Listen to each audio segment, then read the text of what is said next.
Ma mère m'a déjà dit: «La nuit, pendant que tout le monde dort, tu vas essayer de tuer tes sœurs». L'entendre de sa mère, c'est encore plus dur.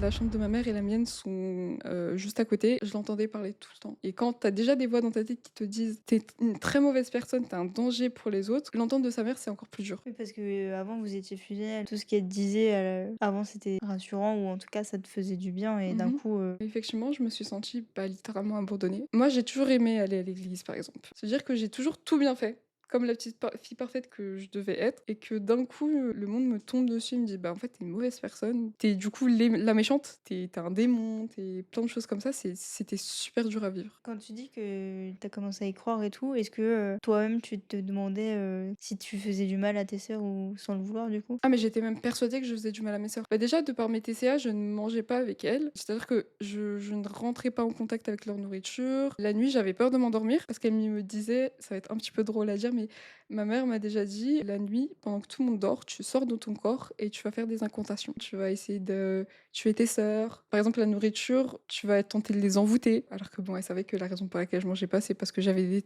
TCA, que c'était très dur pour moi de enfin ma relation avec la nourriture était très compliquée.